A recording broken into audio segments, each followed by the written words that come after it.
চিন্তা কৰিব পৰা শক্তিটো মানুহৰ বাবে এটা আশীৰ্বাদ।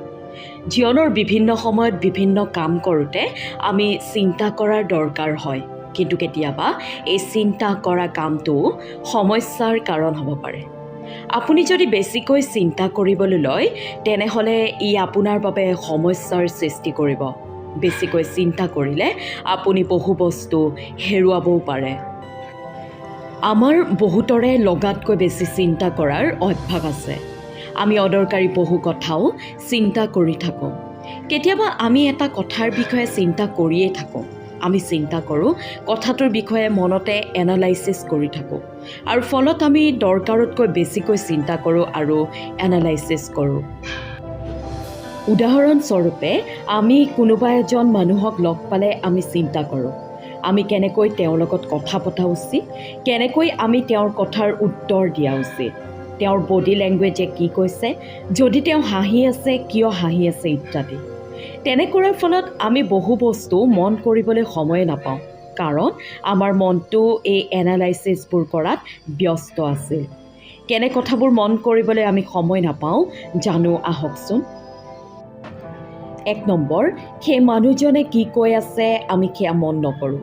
2 নম্বৰ, তেওঁৰ লগত কথা বতৰা হৈ থকা অৱস্থাত আমি কি কৰা উচিত এই কথা বেছিকৈ চিন্তা কৰোঁতে আমি বহু দৰকাৰী ইনফৰমেশ্যন বা তথ্যৰ ওপৰত মনোযোগেই নিদিওঁ।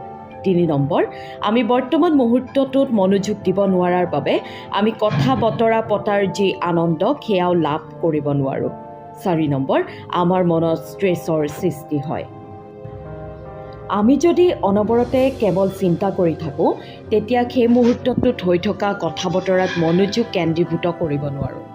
গতিকে তেনে কথা বতৰাৰ ফলাফলো আমি বিচৰা ধৰণে নহয়গৈ।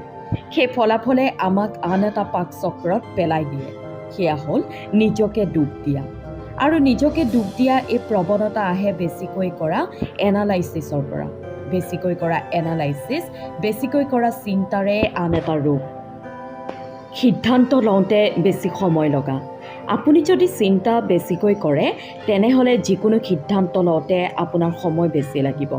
ডাঙৰ ডাঙৰ সিদ্ধান্ত লওঁতে বাৰু সময় লগা কথাটো ঠিকেই আছে, বহুতকে তেনে সময় লাগে। কিন্তু বেছিকৈ চিন্তা কৰাটো অভ্যাসত পৰিণত হ'লেই আপোনাৰ জীৱনটো অশান্তিময় কৰি তুলিব। সৰু সৰু কথাবোৰতো যদি আপুনি বেছিকৈ চিন্তা কৰি সিদ্ধান্ত ল'বলৈ যায়, তেতিয়া আপোনাৰ বহু কাম কৰাই নহ'ব। লগতে যিবিলাক দৈনন্দিন সিদ্ধান্ত অট'মেট কৰিব পাৰি, সেইবোৰ যদি আপুনি বাৰে বাৰে চিন্তা কৰি ল'বলৈ যায়, জীৱনটো বিৰক্তিকৰ হৈ পৰিব।